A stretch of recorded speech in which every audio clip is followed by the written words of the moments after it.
दो फोन्स में same processor लगा है लेकिन एक ज्यादा अच्छा परफॉर्म कर रहा है। Dimensity 7200, Dimensity 7300, ये इसका सक्सेसर और नया प्रोसेसर है, लेकिन फिर भी ये ज्यादा अच्छा परफॉर्म करता है। इस फोन में इस फोन से ज्यादा अच्छा कैमरा सेंसर है, लेकिन स्टिल ये वाला ज्यादा अच्छी फोटोज लेता है। तो इतने सारे फोन्स और ऐसी मिसलीडिंग स्पेसिफिकेशन के साथ आज के टाइम मार्केट में फोन खरीदना मौत को टक्क से छूकर वापस आने जैसा है। लेकिन आप टेंशन बिल्कुल भी मत लो, आज हम आपको एक अच्छा फोन दिलाकर ही भेजेंगे। और टेंशन मत लो, इसमें सब कवर हो जाओगे, student, teacher, gamer, photographer, office जाने वाला, ऑफिस नहीं जाने वाला, सब। सबसे पहले आईफोन यूजर से बात कर लेते हैं, क्योंकि 1.5 लाख रुपए जेब में लेकर इतनी लंबी लाइनों में लगना केवल आप लोगों के बस की है। आप लोगों को हम ज्यादा देर तक वेट नहीं कराएंगे। अभी आने वाली सेल में हमारे पास 6 ऑप्शन है, आईफोन 12, 13, 14, 14 प्लस, 15 और 15 प्लस। आईफोन 12 हमने नहीं लेना क्योंकि उसमें 5G नहीं है। 13 अगर हमें 40,000 से नीचे मिलता है तभी लेना है। 14 हम 43,000 तक ले सकते हैं। 14 प्लस हम 50,000 में ले सकते हैं। आईफोन 15 50,000 में आएगा, लेकिन ऑब्वियसली बहुत ही गिने चुने लोगों को मिलेगा। 55,000 जाएगा उसका प्राइस, तब मैक्सिमम लोगों को मिल जाएगा, तभी लेना। उससे ज्यादा जाता है तो अवॉइड करना। 15 प्लस 60,000 में आएगा, वहां पर भी कम लोगों को मिलेगा। 65 जाएगा, वहां पर ज्यादातर लोगों को मिलेगा, और तभी लेना, उससे ज्यादा मत देना। चलो अब मेरे आपके जैसे नॉर्मल लोगों से बात करते हैं। शुरू करते हैं 10,000 से। देखो ये एक ऐसा बजट है जहां पर सब आपको काम चलाओ प्रोडक्ट ही देने वाले हैं, तो हमें यहाँ पर ब्रांड नहीं देखना। इवन जो एंट्री लेवल ब्रांड्स हैं वो ज्यादा अच्छी वैल्यू ऑफर करेंगे देन रेप्यूटेड ब्रांड्स। मैंने आपके लिए 2 ऑप्शन चूज करे हैं। सबसे पहला Moto G45, उसका भी 4GB वाला वेरिएंट हमें नहीं लेना। 6GB का ऑप्शन मोटोरोला ने दिया नहीं है, तो हमें मजबूरन 8GB वाला वेरिएंट लेना पड़ेगा। और सेल के अंदर आपको ये 10,000 के अंदर मिल जाएगा। इसमें सारी चीजें बहुत अच्छी हैं। Snapdragon 6S Gen 3 आपको 40 FPS की गेमिंग करा के दे देगा। IP54 की रेटिंग है, बैक में वीगन लेदर है, ब्लोटवेयर्स हैं लेकिन सजेशन की फॉर्म में है, वो थोपे नहीं जाते आप पर। इन फोल्डर्स को डिलीट कर दो, आपके ब्लोटवेयर्स चले जाएंगे। सिक्योर फोल्डर के साथ साथ बहुत अच्छी बात है कि आपको स्मार्ट कनेक्ट का ऑप्शन मिल जाता है, मतलब आप अपने विंडोज लैपटॉप से अपने फोन को डायरेक्टली यूज कर सकते हो। अपने फोन से लैपटॉप की फाइल देख सकते हो, लैपटॉप में फोन की फाइल्स देख सकते हो। और इस प्राइस में ये फोन आपको 6 से 7 घंटे का स्क्रीन ऑन टाइम भी दे देता है, विच इज वेरी गुड। अब हाँ, ऑब्वियसली इस प्राइस में इतना सब कुछ तो अच्छा नहीं हो सकता, कुछ कमियां भी हैं। सबसे पहला HD प्लस डिस्प्ले मिलती है, मतलब 720p की है। बस अच्छी बात यह है कि 120 हर्ट्ज के साथ आती है। सॉफ्टवेयर में आपको सिर्फ 1 साल का अपडेट मिलेगा, 3 साल का सिक्योरिटी अपडेट, और फोन पर प्री अप्लाइड कोई भी प्रोटेक्टर नहीं आता, तो जैसे ही फोन आएगा वैसे ही आपको भागना पड़ेगा मार्केट की तरफ। बाकी इस प्राइस में जितने फोन आते हैं इसमें सबसे कम कमियां हैं। दूसरा ऑप्शन है Lava Blaze 3 5G। इसमें आपको 6GB का वेरिएंट मिल जाता है और आपने वही लेना है। और ये इकलौता ऐसा फोन है जो 10,000 के अंदर आपको पीछे बैक में ग्लास देता है। Dimensity 6300 आपकी ठीक ठाक गेमिंग करा देगा। बस मेन कमी यहाँ पर यही है कि 720p की डिस्प्ले है और सिर्फ 90 हर्ट्ज के साथ आती है। बाकी डिस्प्ले, कैमरा और स्पीकर की बात करूं तो वो मोटोरोला के ज्यादा अच्छे हैं। 15,000 में हमारे पास 3 ऑप्शन है। सबसे पहला CMF Phone 1, जो मेरे हिसाब से वन ऑफ द बेस्ट है। अभी आपको ये 16,000 का दिखा रहा होगा, लेकिन सेल के अंदर ये 13,000 में मिल जाएगा। फोन प्राइस के हिसाब से बहुत अच्छा परफॉर्म करता है, सॉफ्टवेयर बहुत क्लीन है, बहुत स्मूथ है। कमाल की आपको 120 हर्ट्ज की सुपर एमोलेड डिस्प्ले मिल जाती है और कैमरा भी बहुत अच्छा है। फोन में 2 कमियां हैं। मोनो स्पीकर के साथ आता है जो एक्सेप्ट किया जा सकता है चाहो तो। दूसरा, बिल्ड उतनी अच्छी नहीं है, और यहाँ पर कस्टमाइज करने के लिए आपको बहुत सारे ऑप्शन दे रखे हैं, लेकिन वो महंगे हैं। और हाँ, बॉक्स में आपको चार्जर नहीं मिलेगा, तो इस प्राइस के ऊपर 400, 500, 600 रुपए एक्स्ट्रा लगाकर चलना। अब ऑब्वियसली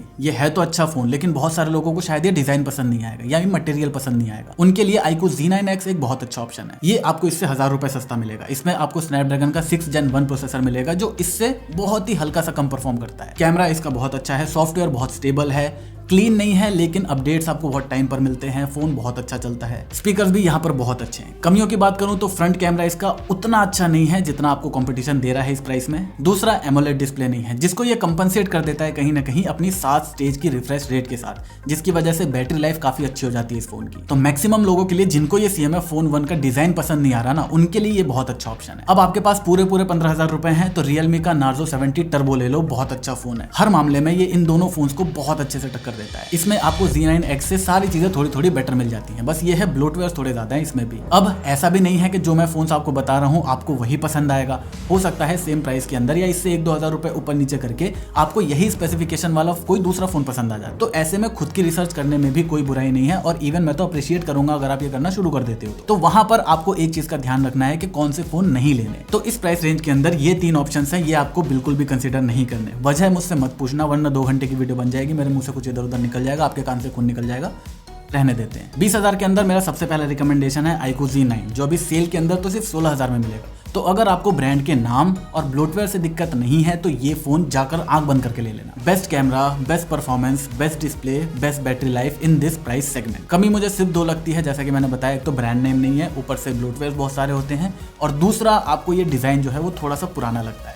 आज के टाइम का डिजाइन नहीं लगता ये। तो ये फोन इस बजट के अंदर अपने मैक्सिमम यूजर्स को बहुत ज्यादा खुश रखेगा। लेकिन अगर आपको ये डिजाइन सच में ही पसंद नहीं आ रहा और डिजाइन आपके लिए मैटर करता है तो आप Realme का Narzo 70 Pro ले लो। ये भी आपको सेम मिलेगा, डिजाइन इसका बेस्ट जैसा कि मैंने बता ही दिया। कैमरा 19-20 का अंतर है iQOO Z9 में और इसमें iQOO Z9 20 है। बैटरी और परफॉर्मेंस में भी ये iQOO Z9 से 19 ही है, तो ये फोन Z9 से थोड़ा हर चीज में कम है, लेकिन डिजाइन में बहुत ज्यादा ऊपर है। तो ये आपके प्रेफरेंस के ऊपर है, आपको क्या चाहिए। इसके अलावा 2 और ऑप्शन है मेरे पास जो आप चाहो तो ले सकते हो, मतलब उसे लेने की वही वजह होनी चाहिए जो उस फोन में है। जैसे इस प्राइस में अगर आपको कर्व डिस्प्ले चाहिए तब आप iQOO Z9S ले लो। ये iQOO Z9 से थोड़ा प्राइस भी ज्यादा करता है और परफॉर्मेंस वाइज भी हर चीज में थोड़ा कम है, बस डिस्प्ले इसकी कर्व है। तो इस प्राइस में कर्व डिस्प्ले चाहिए और बेस्ट फोन चाहिए तब आप इसको कंसीडर कर सकते हैं। दूसरा है Poco X6 Pro और 19,000 के अंदर आपको 1.5K सुपर एमोलेड डिस्प्ले मिलती है 120 हर्ट्ज वाली। Dimensity 8300 के साथ बेस्ट परफॉर्मेंस मिलती है। UFS 4.0 और LPDDR5X की फास्टेस्ट रैम आपको मिल जाती है। इस प्राइस के अंदर ऐसी स्पेसिफिकेशन कोई दूसरा फोन नहीं देता। तो जब इस फोन के साथ सब कुछ इतना अच्छा है तो मैंने इसे सबसे पहले रिकमेंड क्यों नहीं किया? क्योंकि यहाँ पर पोको की X सीरीज का जो हिस्ट्री रही है वो बहुत ज्यादा अच्छी नहीं रही है। मान लो आज मैं आपको रिकमेंड कर देता हूँ, 6 महीने बाद एक अपडेट आता है, वहां पर आपके फोन के साथ कुछ भी हो जाता है तो आप गाली मुझे दोगे। तो मैं अपने लिए रिस्क नहीं लेना चाहता, इसी वजह से आपको ये नीचे रिकमेंड कर रहा हूँ। चाहो तो आप अपनी रिस्क पर खरीद सकते हो, फोन बहुत बेस्ट है अपने प्राइस के हिसाब से। 2 फोन्स और हैं जिन्हें मैं डायरेक्ट रिकमेंड नहीं कर रहा, इसलिए नहीं कि ये फोन खराब है, इसलिए क्योंकि बाकी जो मैंने फोन बताए वो इनसे ज्यादा बेटर है, लेकिन क्योंकि ये फोन पॉपुलर है तो आपको इनके बारे में पता होना चाहिए। पहला नथिंग फोन 2 है। 19,000 रुपए के अंदर ये एक बहुत ही अलग दिखने वाला फोन है। अलग इसलिए क्योंकि अच्छा या बुरा ये मैं आपके ऊपर छोड़ता हूँ। कैमरा और डिस्प्ले ये दोनों बहुत अच्छी है, सॉफ्टवेयर बहुत स्मूथ है और बिल्कुल क्लीन है। कमियों की बात करूँ तो कैमरा इसका इनकंसिस्टेंट है, कभी कभी बहुत अच्छी फोटो लेगा, कभी कभी बहुत बुरी। शटर लैग बाकियों से बहुत ज्यादा है। बॉक्स के अंदर आपको चार्जर भी नहीं मिलेगा और प्रोसेसर अच्छा होने के बावजूद भी कई बार गेम्स खेलते टाइम फोन थोड़ा सा हीट और थोड़ा सा लैग करने लगता है। बाकी अगर आपको एक डिफरेंट फोन हाथ में लेकर चलना है तो ये फोन डेफिनेटली खरीदा जा सकता है। दूसरा Moto H50 Fusion IP68 की रेटिंग के साथ आता है। फोन डिजाइन वाइज अच्छा दिखता है, कर्व एमोलेड डिस्प्ले मिल जाती है, लेकिन मेरी लाइकिंग के हिसाब से थोड़ी सी सैचुरेटेड डिस्प्ले है। ब्लोटवेयर वगैरह बिल्कुल नहीं है। बाकी सिक्योर फोल्डर, स्मार्ट कनेक्ट जितने भी फीचर आते हैं वो सारे इसके अंदर प्रेजेंट है। कमियां, शटर लैग कैमरा में बहुत ज्यादा है, इनकंसिस्टेंट कैमरा है, अपडेट्स बहुत स्लो आते हैं मोटोरोला के, और मोटोरोला के और OnePlus के अभी के टाइम में कोई भी अपडेट आए तो उसको एटलीस्ट 2-3 हफ्तों तक तो मत करना, तब तक पता चल जाएगा आपको कि इस अपडेट में कोई गड़बड़ हुई है या नहीं हुई है। तो एक नया फोन लेने के बाद ये डर बना रहे, ये भी सही चीज नहीं है, इस वजह से मैंने इसको इतना नीचे रिकमेंड करा है। अब इस प्राइस में ये रहे वो फोन्स जो आपको बिल्कुल भी नहीं लेने। स्टूडेंट्स, तुम्हारा काम हो चुका है, अब आपने 1 भी रुपए ज्यादा खर्च नहीं करने। बात करते हैं 25,000 रुपए तक। पहला फोन है Poco F6 जो आपको 22,000 रुपए में मिलेगा, और ये जितने भी प्राइसेस मैं बता रहा हूँ ये सारे कार्ड ऑफर लगाने के बाद बता रहा हूँ। इस प्राइस में Snapdragon 8S Gen 3 आपको बहुत अच्छी परफॉर्मेंस दे देगा। इसकी फ्लैट डिस्प्ले है, बहुत अच्छी डिस्प्ले है, गेमर्स के लिए बहुत काम में आने वाली है। स्पीकर्स वगैरह भी अच्छे हैं और वेट डिस्ट्रीब्यूशन को बहुत अच्छे से मैनेज करा गया है। कमियों की बात करूं तो वही है जो 2017 के अंदर एक अच्छे गेमिंग फोन के अंदर आया करता था। पहला हीट थोड़ा सा ज्यादा करता है और दूसरा कैमरा एवरेज सा है। दूसरा है Moto H50 Neo जो अभी ताजा लॉन्च हुआ है, 24,000 रुपए के अंदर आपको मिलेगा। यहाँ पर आपको सब कुछ बहुत अच्छा मिलता है इस प्राइस में। इसमें 6.4 इंच की 1.5K LTPO एमोलेड डिस्प्ले मिल जाती है जो इस प्राइस सेगमेंट में कोई भी नहीं दे रहा। IP68 की रेटिंग के साथ साथ मिलिट्री ग्रेड भी आपको इसमें प्रोटेक्शन मिलती है। माना कि ये थोड़ा अभी गिमिकी टर्म है, लेकिन है। अच्छी बात यह है कि मोटोरोला कॉन्फिडेंस बहुत ज्यादा दिखा रहा है। इसको 5 साल का सॉफ्टवेयर सपोर्ट दिया गया है।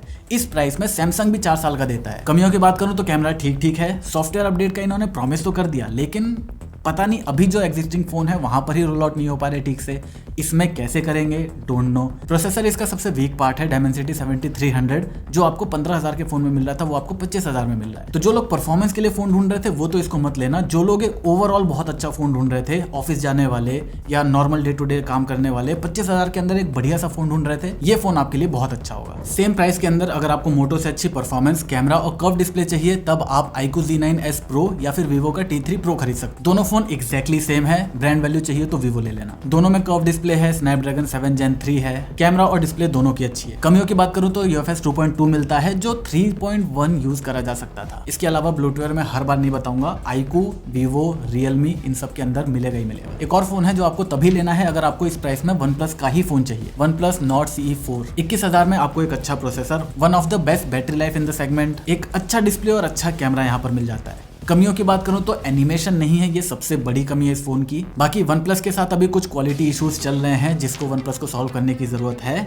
तो एक इस बात को भी हल्का सा ध्यान में रखना। बाकी ये रहे वो फोन्स जो आपको इस प्राइस सेगमेंट में नहीं लेने हैं। 30,000 के अंदर हमारे पास 3 ऑप्शन है। सबसे पहला Vivo T3 Ultra। This is the best phone जो आपको 30,000 के आसपास मिलेगा। Dimensity 9200 के साथ बहुत तगड़ी परफॉर्मेंस आती है। मेन और सेल्फी कैमरा दोनों बहुत अच्छे हैं। बड़ी बैटरी, IP रेटिंग, अच्छी डिस्प्ले के साथ साथ आपको स्पीकर्स भी बहुत कमाल के मिलते हैं। कमी यह है कि आपको सिर्फ 2 साल का अपडेट मिलता है और UFS 4.0 अगर इसके अंदर होता तो परफॉर्मेंस में थोड़ी सी और इंप्रूवमेंट आ जाती। बाकी इस फोन में जो हैप्टिक्स आते हैं वो थोड़े और इंप्रूव हो सकते थे। तो मेरे हिसाब से इस प्राइस सेगमेंट में 2 बेस्ट फोन है। पहला तो जिसके बारे में मैं बता दिया, दूसरा OnePlus Nord 4 तो बिल्कुल नहीं है। देखो 25,000 में फोन बहुत अच्छा है, डिस्प्ले बहुत अच्छी है, बैटरी बहुत अच्छी चलती है, परफॉर्मेंस बहुत अच्छी है, 4 साल तक सॉफ्टवेयर, 6 साल तक सिक्योरिटी अपडेट इसमें मिलेगी, मेटल की बॉडी मिल जाती है जिसकी फील बहुत अलग है आज के फोन के हिसाब से। लेकिन कुछ कमियां हैं, जैसे कैमरा बुरा नहीं है लेकिन इस प्राइस में और अच्छे कैमराज अवेलेबल है। बाकी आई डोंट नो कि क्यों मेरे साथ ऐसा हुआ है। मेरे घर के कुछ सेक्शन है जहां पर जब मैं इससे कॉल करता हूँ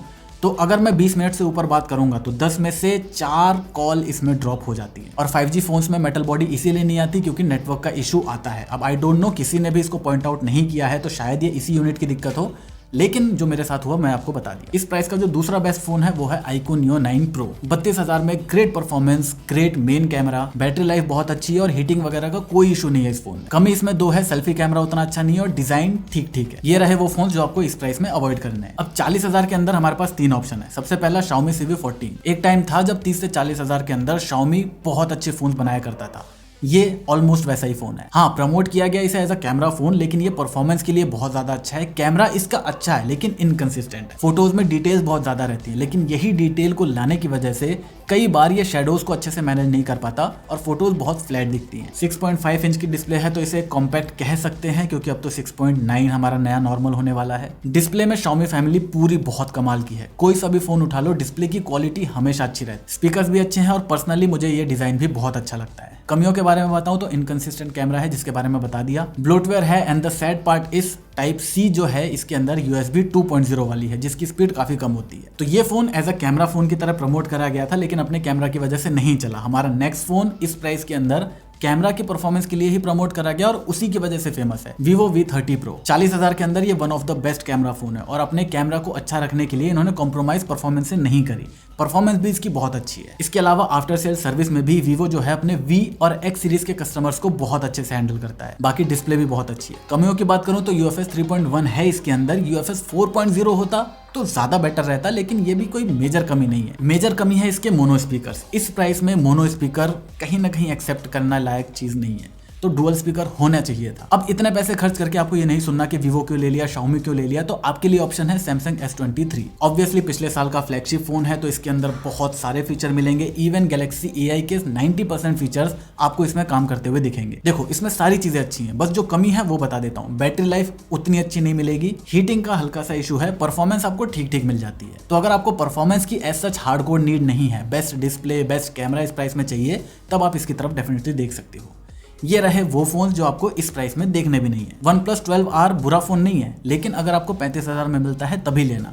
40,000 के अंदर इससे बेटर फोन अवेलेबल हैं, इस वजह से मैं इसको मना कर रहा हूं कि मत लेना। और A55, A54 ये दोनों जरूर बुरे फोन हैं। अब बात करते हैं आधे लाख की। यहाँ पर जो सबसे ज्यादा वैल्यू फॉर मनी फोन है वो है iQOO 12। सेल में आपको 48,000 रुपए का मिलेगा और इस प्राइस में आपको best camera, best display, best performance, एक बहुत अच्छा इनहैंड फील और बहुत अच्छा दिखने वाला फोन मिलेगा। तो सारी चीजें इसकी अच्छी हैं। कमियों की बात कर लेते हैं। जो इसमें भी Type-C है वो USB 2.0 यूज करा गया है जो कॉस्ट कटिंग है। बैटरी ठीक ठीक मिल जाती है, IP रेटिंग नहीं है, इस प्राइस में लोग एक्सपेक्ट करते हैं, लेकिन क्योंकि बहुत सारी चीजें अच्छी दी हैं तो कॉस्ट कटिंग कहीं पर करनी पड़ेगी। प्लस मेजर जो सबसे बड़ी कमी होगी इस फोन के साथ वो है लोगों को जवाब देना।